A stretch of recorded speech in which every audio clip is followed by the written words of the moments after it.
Shalom, salam sejahtera untuk Bapak Ibu sekalian. Senang berjumpa untuk menyampaikan kebenaran firman Tuhan yang pada kesempatan ini mengangkat tema Muliakanlah Yesus dalam hidupmu. Dengan bacaan Alkitab Lukas pasal 9 ayat 28 sampai 36. Dan jika perenungan firman ini memberkati saudara, jangan lupa like, comment, share, and subscribe. Bapak Ibu Saudara yang dikasihi Tuhan, dalam kehidupan manusia, kemuliaan sering diukur dari hal-hal yang tampak. Jabatan, kekuasaan, kekayaan, prestasi, atau pengaruh sosial. Banyak orang mengejar pengakuan dan kehormatan agar dipandang bernilai oleh dunia. Tidak jarang demi memperoleh kemuliaan itu, seseorang rela mengorbankan integritas, mengorbankan iman, bahkan mengorbankan relasinya dengan Tuhan.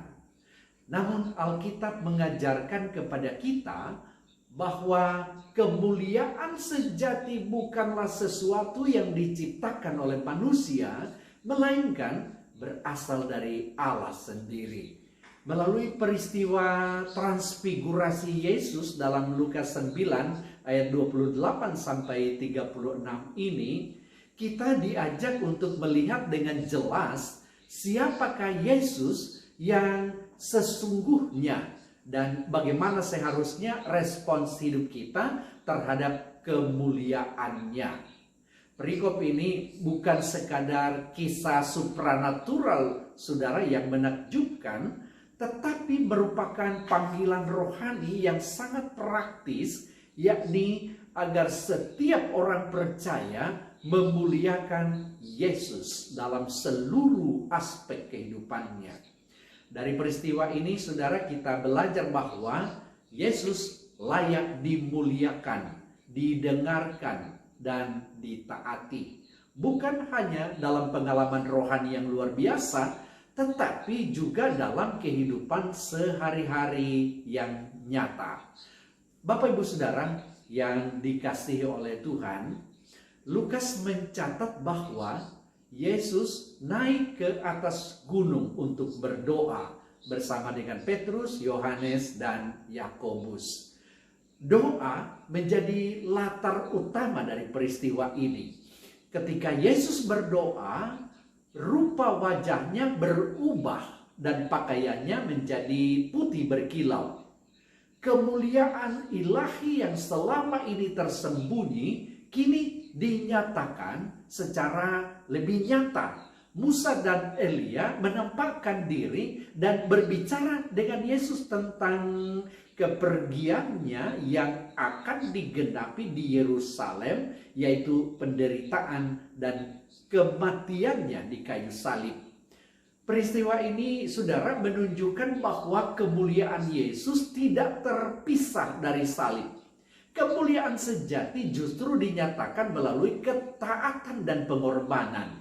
Hal ini penting, saudara, sebab seringkali manusia ingin kemuliaan tanpa penderitaan, ingin kemenangan tanpa salib. Namun Yesus menunjukkan bahwa jalan Allah adalah jalan penyerahan diri sepenuhnya kepada kehendak Bapa. Hal pertama, saudara, yang dapat kita pelajari dari bacaan ini adalah bahwa Yesus adalah pribadi yang layak dimuliakan. Perubahan rupa Yesus menyatakan identitas Yesus sebagai anak Allah yang mulia. Dia bukan sekadar guru moral atau nabi atau guru agama. Dia adalah Tuhan yang memiliki kemuliaan ilahi. Kehadiran Musa dan Elia juga memiliki makna yang mendalam. Musa melambangkan Taurat dan Elia melambangkan para nabi.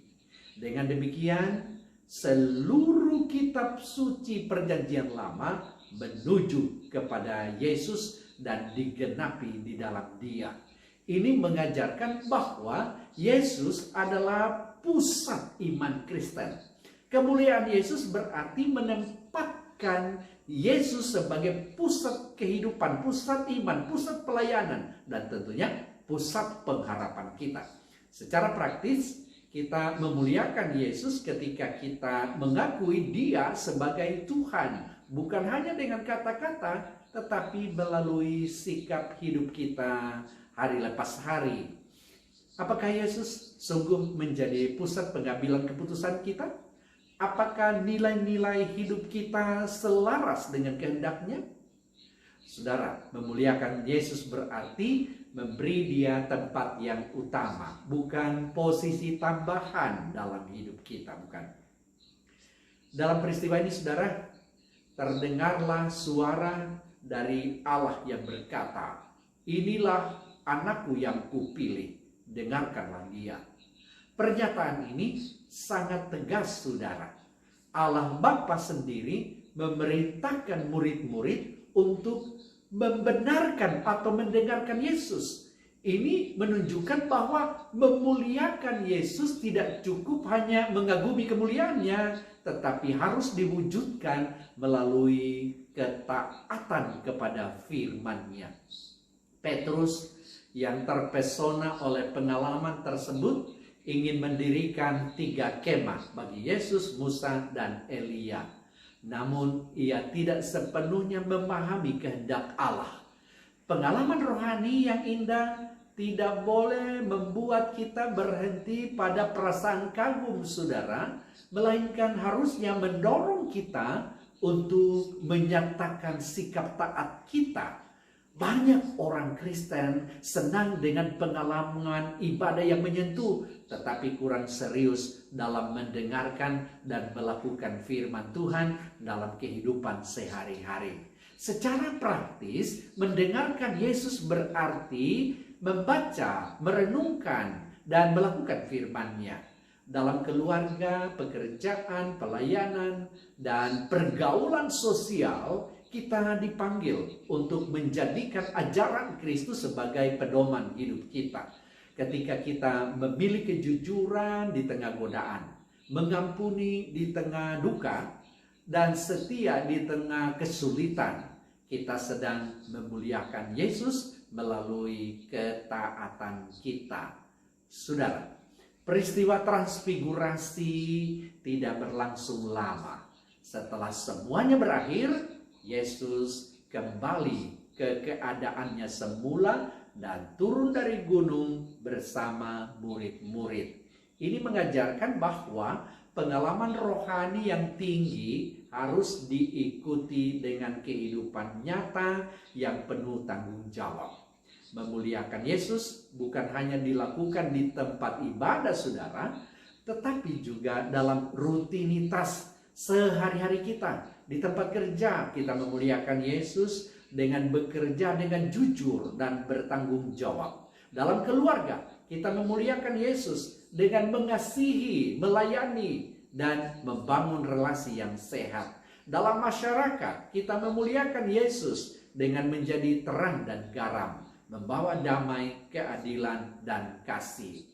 Saudara, Yesus tidak mencari kemuliaan yang bersifat sementara. Ia taat sampai mati di kayu salib demi kemuliaan Allah dan keselamatan manusia. Oleh karena itu, memuliakan Yesus juga berarti bersedia menyangkal diri, memikul salib, dan mengikut Dia. Ini adalah panggilan yang menuntut komitmen kita, namun di dalamnya terdapat kehidupan yang sejati.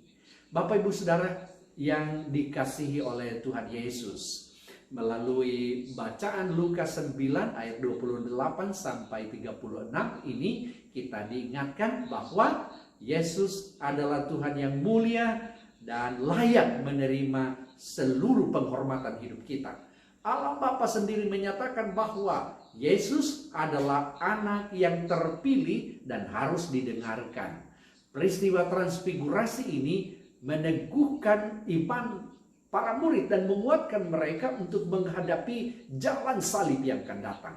Kiranya perikop ini menantang kita untuk tidak hanya mengagumi Yesus, tetapi sungguh-sungguh memuliakan Dia dalam hidup kita.